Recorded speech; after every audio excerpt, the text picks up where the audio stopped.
డబ్బున్న వ్యాపారవేత్తలు, పేరున్న సినిమా హీరోలు ఏదో ఒక గ్రామాన్ని దత్తత తీసుకుని వార్తల్లో నిలుస్తున్నారు. కానీ ఒక సాదాసీదా వైద్యురాలు ఒక మారుమూల గ్రామాన్ని దత్తత తీసుకుని వారి జీవితాల్లో భాగమైపోయిందన్న వార్తని మీరెప్పుడైనా విన్నారా? ఆమె సీమా సాధిక. సీమా కర్ణాటకలోని మారుమూల గ్రామాలలో వైద్య శిబిరాలను నిర్వహించేవారు. అలా ఓసారి ఎప్పుడో ఒక వైద్య శిబిరం నిర్వహిస్తుండగా ఒక ఆమె సీమా దగ్గరికి వచ్చింది.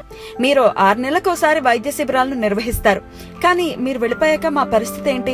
అప్పుడేమన్నా అనారోగ్యం వస్తే చికిత్స తీసుకునేందుకు మా దగ్గర డబ్బులుండవు కదా అని ప్రశ్నించింది. ఆ ప్రశ్నతో సీమాకి ఆలోచనలు మొదలయ్యాయి. ఏదో తాత్కాలికంగా వైద్య శిబిరాలను ఏర్పాటు చేస్తే వారి జీవితం బాగుపడదని, విద్య, ఉపాధి, పారిశుద్ధ్యం, పోషకాహారం వంటి ఎన్నో రంగాలలో వాళ్లు ముందుకు అడుగు వెయ్యనిదే బ్రతుకులు మారవని అర్థమైంది.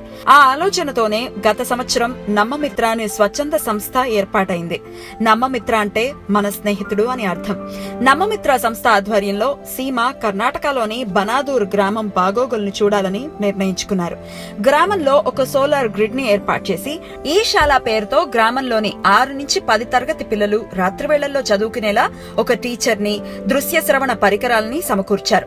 ఊరిలో మొబైల్ ఫోన్ రిపేరింగ్ సెంటర్, కుట్టు శిక్షణ కేంద్రాలు వంటివి ఏర్పాటు చేశారు. నమ్మమిత్ర తరపున పనిచేసే స్వచ్ఛంద సేవకులు ఎప్పటికప్పుడు గ్రామంలోని పరిస్థితుల్ని అంచనా వేస్తూ అవసరమైన చోట తమ సేవల్ని వినియోగిస్తూ ఉంటారు. నమ్మమిత్ర బనాదూర్ గ్రామంలో చేస్తున్న కార్యక్రమాలు మంచి ఫలితాలు ఇవ్వడంతో రాష్ట్రంలోని మిగతా గ్రామాలకు కూడా ఈ సేవలను విస్తరించే ప్రయత్నాలు జరుగుతున్నాయి.